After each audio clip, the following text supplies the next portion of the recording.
What's up, everyone? Welcome back. You already know what it is, the 904 Strength Club, home of the strongest content coming out of Northeast Florida. Today, I'm going to go over more programming that's available through the Joy app, and this one is a 3-for-1. All right, this one I'm going to talk about 3 programs in one video because these 3 programs are the exact same program, just laid out in a different frequency. All right. And what it is a hypertrophy program based on a push-pull leg split. Now, what is a push-pull leg split? It's kind of in the name. All right. You start off with like the bro split. That's almost what everybody starts off with when they start going to the gym. And they're like, Mondays, I'm going to do chest. And Tuesdays are going to be legs. And then Wednesdays are going to be shoulders. And Thursday is going to be back. And then Friday is going to be arms. And that's not a bad split. That's actually, if you like that split, you can run that split, make a lot of good, success. You can have a lot of good success with that split. Some people, rather than grouping it into body parts, it works for them to group it and categorize it based on movement patterns. So on a push, you push. On a pull, you pull. On leg day, you actually squat and hinge. So you get a 2-for-1 on leg day. Wouldn't have it any other way though, right? So what I like to do based on personal experience and things that I've learned along the way is I like to take that push-pull leg and I like to have 2 different versions of each day. And the reason being is that in each of those days, you have 2 big movers. All right. Now, they may not be big in comparison to each other, but they are the prime movers for a lift, especially if you're a strength athlete. This is something that I would encourage any strength athlete to do if you want to do a push-pull leg split. So, push day. You're going to have push day 1. This is going to be focused on your chest, leading off. It's not that you're not going to hit your shoulders, but you're going to lead off with your chest. Push day 2, you're going to lead off with your shoulders. You're still going to hit chest, but you're really going to lead off with your shoulders and prioritize your shoulders on that day. All right. Pull day. You're going to have pull day 1, in which case it doesn't matter which one you do for which. One of your pull days, you're going to lead off with horizontal pulling, rowing.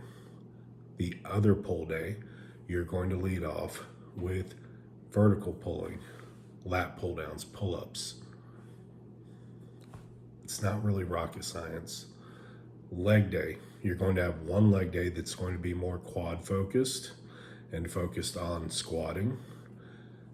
You're also going to have one leg day that's going to be more glute and hamstring focused, and you're going to lead off with a hinge.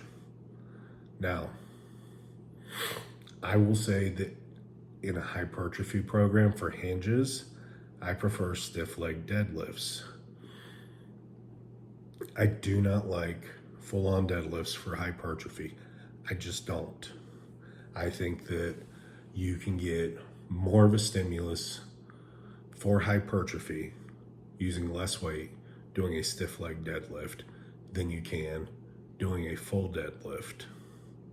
All right, because you're focusing in and you're worrying about stretch. You're going to get more of a stretch in your glutes and hamstrings doing a stiff leg deadlift than you are a regular deadlift.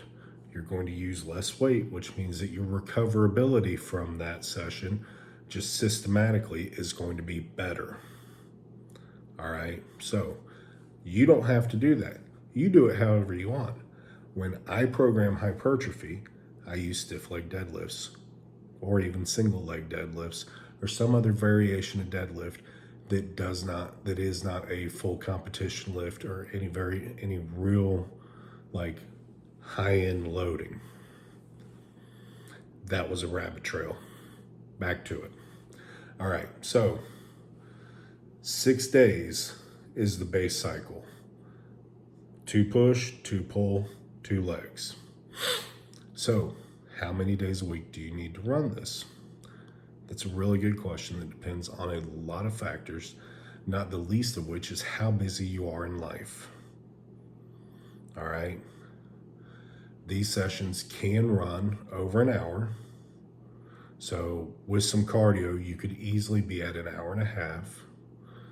Some people do not have 9 hours a week to spend in the gym. That's the way life is. I know life's not fair. Some people do have 9 hours a week to spend in the gym and are going to want to make a run for it and do something like this. Good for you. If that's you, good for you. All right. So, time, dedication, do not bite off more than you can chew.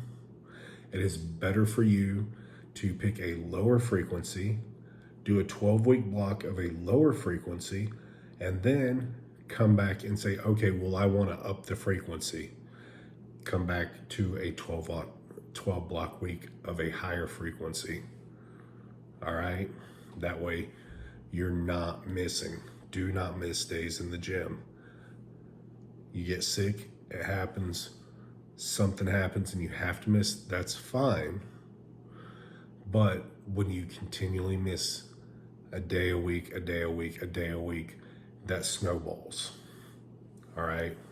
So manage your expectations on the front end and be honest. Do not try to jump on a 6-day-a-week split if you're not even used to going to the gym for 2 days a week. All right. So age is going to factor into it. Younger guys can get away with training more often. That's a scientific fact. You don't have to like it. You recover better when you're young. All right. Another variable to throw in there is also what I would call a dietary consideration. If you are in a caloric deficit, if you're trying to lose weight, you can train 6 days a week, but you need to be careful with how intense you make your sets, the intensity, the overall weight that you're doing, because recovery, one of the key factors of recovery is food. So don't take it as deep into the set. And what I mean by that is if you can do 5 sets of 12 with 120-pound dumbbells, but those last 2 sets, you're really struggling to close the set. If you start cutting calories, maybe you go down to the 110s and you just work the pump. All right. You're still getting a good stimulus, but you're not starting to create and accumulate fatigue in the same way. All that being said, I've set up a 3-day version, a 4-day version, and a 6-day version. Why not 5? Because 5 is nuts. Nobody does 5s. We do 3s, 4s, and 6s. All right. The 3-day version I've called Old and Jacked. Why old and jacked? Because a lot of the time when I run push-pull leg, depending on the intensity with which I'm doing it, because I do like to still take things to high intensities, I'll run it 3 days a week, especially if I'm in a caloric deficit and I'm trying to trim a little bit of weight off. I'll just run it 3 days a week. You can still make sustained progress running 3 days a week. All right. So that's old and jacked. At the other end of the spectrum, because I have old and jacked, of course I have young and jacked, and that's 6 days a week. And that 6-day-a-week cycle is going to be pull 1, push 1, leg 1, pull 2, push 2, leg 2. All right. Then you're going to rest a day. You're going to go back to it. 3 times a week. Week 1 and week 3 are going to look the same. Week 2 and week 4 are going to look the same. Every muscle's getting worked every week, but the ones that are getting the emphasis are changing from week to week. Is it sustainable progress? Yep. Then I have one in the middle. It's 4 days a week. How do you run it 4 days a week? It's real easy. Pull, push, leg, pull. Week 2, push, leg, pull, push. Week 3, leg, pull, push, leg. In 3 weeks, you'll run through the cycle 2 complete times. All right? That's all. It's not rocket science. It's trying to manage the frequency as much as you can.